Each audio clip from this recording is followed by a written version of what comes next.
I guess, throughout the broadcast. I'm just going to shut the fuck up. You guys have a great week. Oh, wait a minute. I didn't even talk about the Super Bowl. Who do you like? Who do you like? I'm hoping I find both of them equally annoying. I find the respect Peyton Manning gets is really, it's ridiculous. And it's making me feel like I could be, it's like, when you watch somebody do something on TV and you just think, I could do that shit. I could do that. All these fucking guys who talk about, like, Peyton Manning, they're already saying, like, I was reading this article, legitimate article in, like, Sports Illustrated or something, and they were talking about Peyton Manning, and this is what they wrote. They said, you might be watching the greatest quarterback of all time. And people of Indianapolis, fans of Peyton Manning, can you please explain to me, what has he done that has earned, at this point, he only has one ring. Okay? The track that he's on right now, he's having a Brett Favre career where he is a regular season statistical fucking juggernaut. He plays a 2-14 team. He's going to light him up for 500 yards. He plays a good team. He's going to throw for 300 yards. He's the shit in the regular season. But he's only had one successful playoff run. He has half as many rings as Ben Roethlisberger. He's got a third as Tom Brady. Terry Bradshaw has 4 rings. Joe Montana has 4 rings. John Elway has 2 rings. He's one of these fucking guys that people, they just love him. He like Brett Favre. People love fucking Brett Favre. And despite the fact that 99% of his playoff losses ended with him throwing a stupid interception, people just can't get enough of the guy. He's got the scruff. He's got that perfect quarterback head. He wears Wrangler jeans. He's just a country boy. They just fucking love him.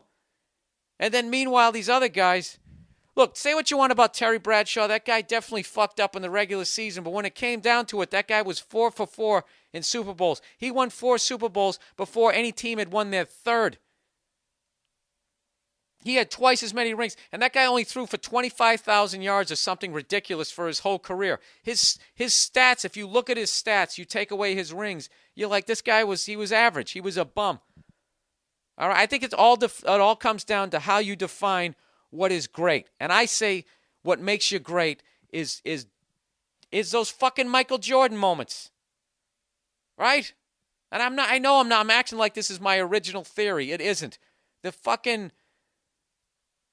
You're not one of the greatest quarterbacks ever if you lose to the 8-8 Chargers at home.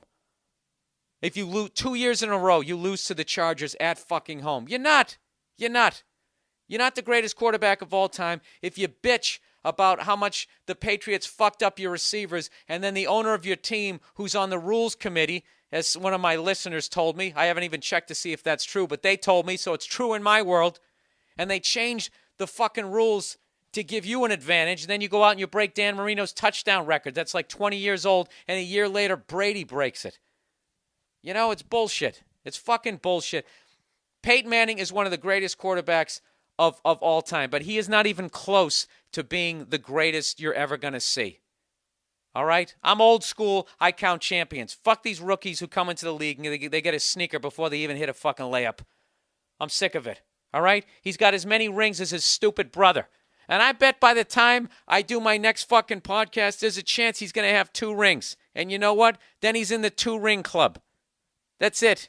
He's right up there with Jim Plunkett.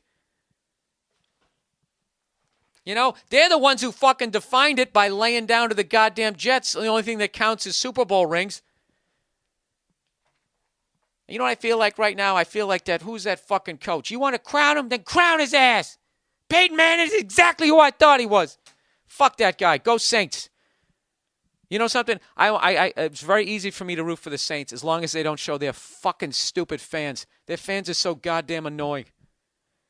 My whole life, that stadium has been 1/3 full. And now all these Saints fans coming out of the woodwork. Who that? Who that? Who that think they're going to beat damn Saints? Who that cheering on the Saints? Where the fuck have you been my whole life? I ask you guys, you ever been in a sports bar? Have you ever seen anybody wear a Saints jersey? Ever? You haven't. They're fucking bandwagon. bandwagon. You know, those guys who actually showed up and they had the bags over their heads, those guys that you saw every week on Inside the NFL back when Nick Bonacani and Len Dawson did it, those are the true fucking fans. All these fucking phonies now showing up with your Reggie Bush jersey and your fucking Bourbon Street beads. You can all go fuck yourselves. All right, that's it. That's from someone whose team got knocked out of the playoffs in a raping. Whatever. Congratulations to fans of both teams. I just hope it's a good game. And that's it. I don't know what the fuck I'm going to do. I'm going to go walk down this fucking Wild West, Ybor City, and I'll talk to you guys next week.